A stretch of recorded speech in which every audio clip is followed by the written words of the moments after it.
कल्पना कीजिए, अगर कोई इस्लाम को बीमारी कह देता, अगर कोई ईसाई धर्म को ख़त्म करने की बात कर देता, तो क्या पूरी दुनिया में हंगामा नहीं मच जाता? फिर सनातन धर्म को डेंगू, मलेरिया और HIV जैसी बीमारी बताने वालों को आखिर इतनी छूट क्यों है? क्यों कुछ लोग समझते हैं कि यदि हिंदू सहिष्णु है तो उसकी आस्था का अपमान करना उनका अधिकार बन जाता है। और अब तो इस पूरे विवाद में एक नई बहस छिड़ चुकी है।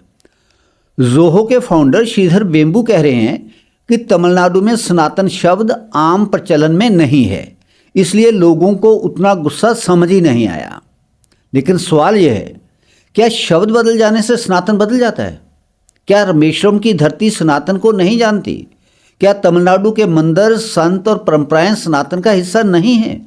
या फिर राजनीति ने सनातनी लोगों को उनकी जड़ों से काटने का खेल शुरू कर दिया है?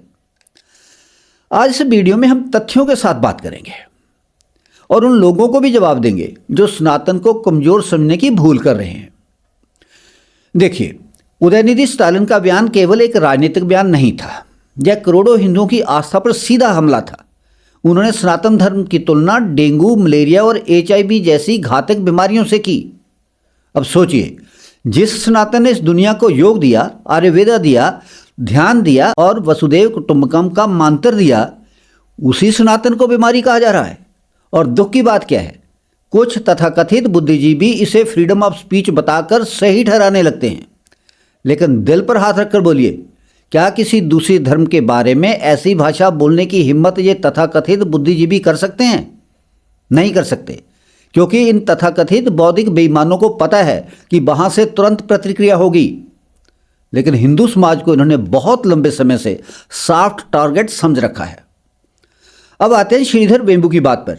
उन्होंने कहा कि तमिल भाषा में सनातन शब्द आम प्रचलन में नहीं है, वहाँ लोग धर्मम या अरम शब्द ज़्यादा समझते बोलते हैं, इसलिए उतना विरोध नहीं होता।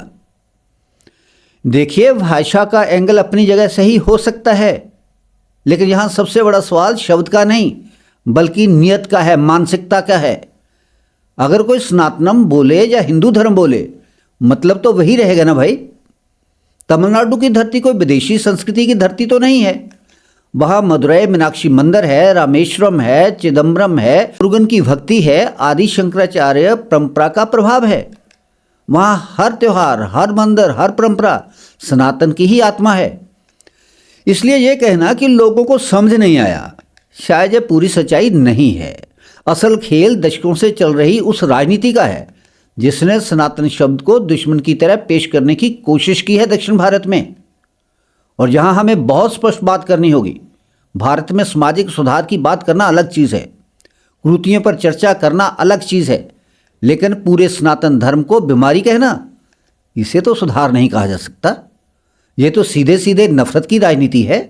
और सबसे बड़ा विरोधाभास देखिए, जो लोग टॉलरेंस और इंक्लूसिवनेस की बातें करते हैं, वही लोग बेशर्मी के साथ करोड़ों हिंदुओं की आस्था का मजाक उड़ाते हुए दिखाई देते हैं। अब DMK के नेता कह रहे हैं कि अगर लोगों में इतना गुस्सा था तो BJP चुनाव क्यों नहीं जीत गई? यानी अब आस्था को भी वोट बैंक की भाषा में तोला जाएगा। तो क्या चुनाव हारने से सत्य बदल जाता है? क्या वोट प्रतिशत तय करेगा कि किसी धर्म का अपमान सही है या गलत? और अब सवाल यह भी है, क्या पूरे तमिलनाडु में एक भी हिंदू समर्थक राजनीतिक पार्टी नहीं है? क्या एकमात्र हिंदुओं की पार्टी भाजपा ही है? क्या BJP का जीतना हिंदू पार्टी का जीतना है? शायद अब विपक्षी राजनेता भी मानने लगे हैं कि देश में सिर्फ एक ही पार्टी है जिसे हिंदुओं की हितैषी पार्टी कहा जा सकता है। परंतु शायद विपक्षी भूल कर रहे हैं, जहां मुद्दा भाजपा का या किसी हिंदू पार्टी का नहीं है। असल में भारत का हिंदू समाज बहुत धैर्यवान है, बहुत सहिष्णु है, लेकिन धैर्य को कमजोरी समझना सबसे बड़ी भूल है।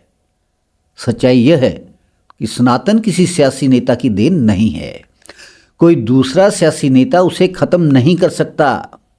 सनातन उस समय भी था जब दुनिया की कई सभ्यताएं पैदा भी नहीं हुई थीं, और यह आगे भी रहेगा, क्योंकि सनातन केवल धर्म नहीं, जीवन का शाश्वत सत्य है। यह वह संस्कृति है जो कहती है पेड़ में भी ईश्वर है, नदी में भी माँ है, धरती भी पूजनीय है और हर जीव में आत्मा है। जिस सभ्यता ने दुनिया को सहिष्णुता सिखाई, आज उसी की सहिष्णुता की परीक्षा ली जा रही है। और इतना सब कुछ झेलने के बाद भी कहा जाता है कि हिंदू सहिष्णु नहीं। लेकिन अब हिंदू समाज भी जाग रहा है। अब लोग सवाल पूछ रहे हैं। और याद रखिए, सनातन को शब्दों से खत्म करने का सपना देखने वाले इतिहास में आए और चले भी गए, लेकिन सनातन आज भी खड़ा है अपनी जगह और आगे भी अडिग खड़ा रहेगा। अगर आपको लगता है कि सनातन को लेकर तथ्यों के आधार पर और मजबूती से बात होनी चाहिए, तो इस वीडियो को ज़्यादा से ज़्यादा शेयर कीजिए, वीडियो को लाइक करें और रुद्राष्ट्र चैनल को सब्सक्राइब जरूर करें। मैं हूं ओपी विशिष्ट। मिलते हैं अगले वीडियो में एक नए विश्लेषण के साथ। तब तक के लिए धन्यवाद। जय हिंद, जय भारत।